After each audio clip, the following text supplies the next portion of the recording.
Chapter 11. Indiscretions. Citra and Rowan were not always together at gleanings. Sometimes Scythe Faraday took just one of them. Citra witnessed took place in early May, just a week before Vernal Conclave, the first of the 3 conclaves she and Rowan would attend during their apprenticeship. Their quarry was a man who had just turned the corner and reset his age to 24. He was at home having dinner with his wife and 2 kids who seemed to be around Citra's age when Scythe Faraday announced who they had come for. The family wept, and the man slipped off into a bedroom. Scythe Faraday had chosen a peaceful bloodletting for the man, but that was not what happened. When Citra and the Scythe entered the room, he ambushed them. The man was in peak condition, and his arrogance from his new rejuvenation, he rejected the gleaning and fought the Scythe, breaking his jaw with a vicious punch. Citra came to his aid, trying some bow guitar moves she had learned from Scythe Yingjing, and quickly learned that applying a martial art is much different from practice in a dojo. The man swatted her away and advanced on Faraday, who was still reeling from his injury. Citra leaped on him again, clinging to him, for the moment giving up on anything beyond eye gouging and hair pulling. It distracted him just long enough for Scythe Faraday to pull out a hunting knife he had concealed in his robe and slit the man's throat. He began gasping for air, his hands to his neck, trying futilely to hold back the flow of blood. And Scythe Faraday, holding his hand to his own swelling jaw, spoke to him, not with malice, but with great sorrow.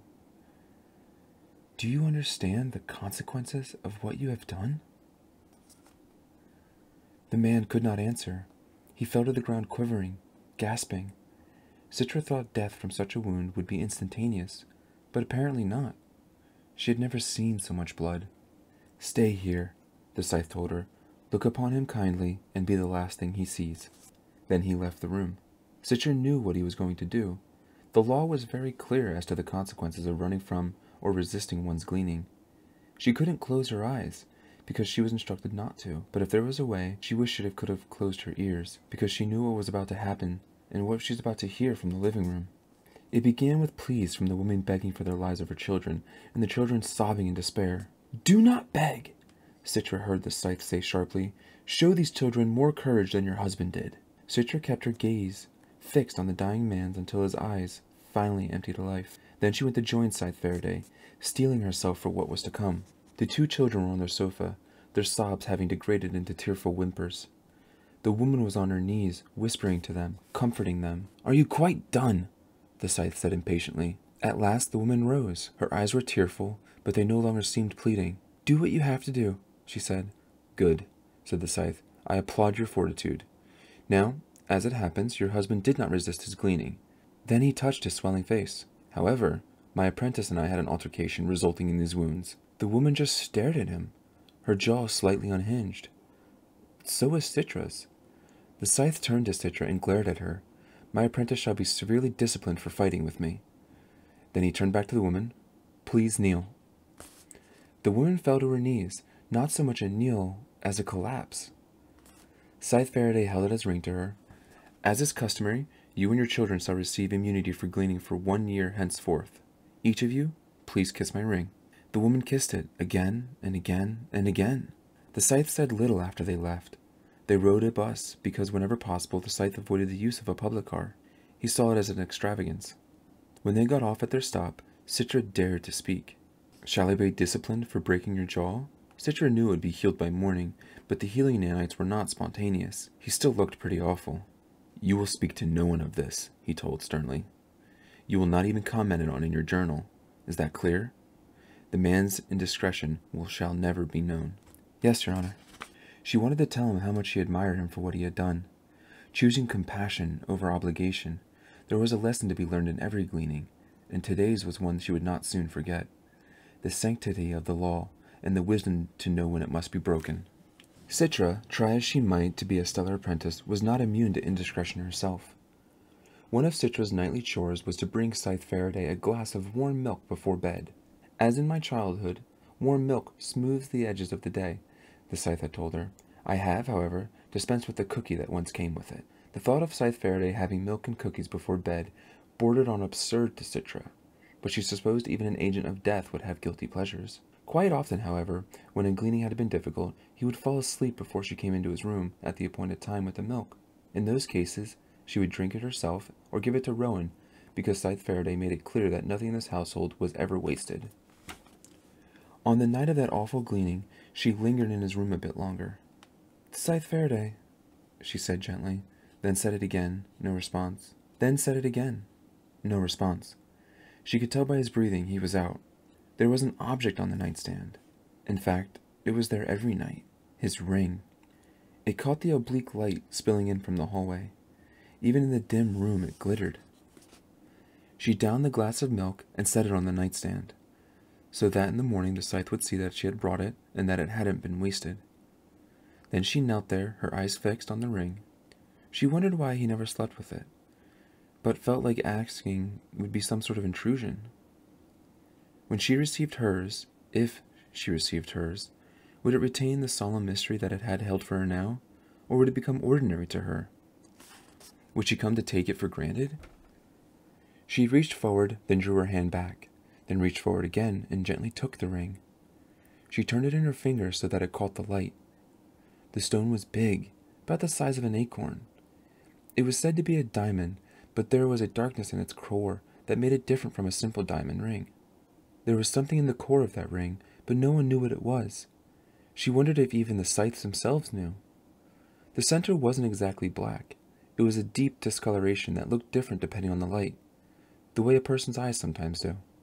Then, when she glanced at the Scythe, she could see that his eyes were open and watching her. She froze, knowing she was caught, knowing that putting the ring down now wouldn't change that. "Would you like to try it on?" Scythe Faraday asked. "No," she said. "I'm sorry. I shouldn't have touched it." "You shouldn't have, but you did." She wondered if he had been awake this whole time. "Go ahead," he told her. "Try it on. I insist." She was dubious, but did as she was told, because in spite of what she told him, she did want to try it on. It felt warm on her finger. It was sized for the Scythe, so it was too large for her. It was also heavier than she imagined. "Do you worry that it will ever be stolen?" she asked. "Not really. Anyone foolish enough to steal a Scythe ring is quickly removed from the world, so they cease to be a problem." The ring was getting noticeably cooler. "It is a covetable object, though, don't you agree?" the Scythe said. Suddenly, Citra realized the ring wasn't just cool, it was freezing. The metal, in a matter of seconds, had grown white with frost, and her fingers were such an intense pain from the cold, she cried out and pulled the ring from her hand. It flew across the room. Not only was her ring finger severely frostbitten, so were the fingers that had pulled it free. She bit back a whimper. She could now feel warmth flowing through her body as her healing nanites released morphine. She became woozy, but forced herself to stay alert. "A security measure I installed myself," the Scythe said. "A micro-coolant chip in the setting. Let me see." He turned on the nightstand light and grabbed her hand, looking at her ring finger. The flesh of the joint was pale blue and frozen solid. "In the age of mortality, you might have lost the finger, but I trust your nanites are already mending the damage." He let go of her hand. "You'll be fine by morning. Perhaps next time you'll think before touching things that don't belong to you." He retrieved his ring, set it back on the nightstand, then handed her the empty glass. "From now on, Rowan will bring me my evening milk," he said. Citra deflated. "I'm sorry I disappointed you, Your Honor." "You're right. I don't deserve to bring you your milk." He raised an eyebrow. "You misunderstand. This is not a punishment. Curiosity is human. I merely allowed you to get it out of your system. I have to say, it took you long enough." Then gave her a little conspiratorial grin. "Now let's see how long it takes Rowan to go for the ring."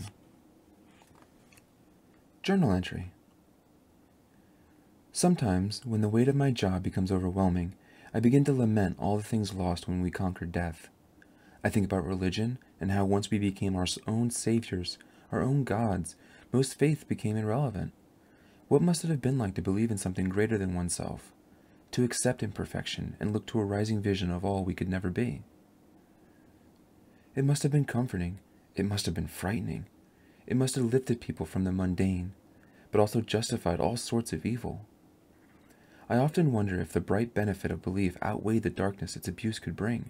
But like so many things in our world, they seek to imitate what once was. The rituals are not to be taken seriously.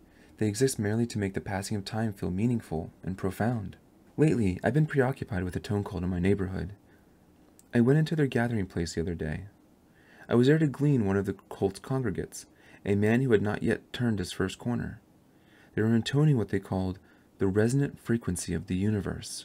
One of them told me that the sound is alive and that harmonizing with it brings inner peace. I wonder, when they look at the great tuning fork that stands as the symbol of their faith, if they truly believe it to be a symbol of power, or are they just joining in a communal joke? From the Gleaning Journal of H.S. Curie.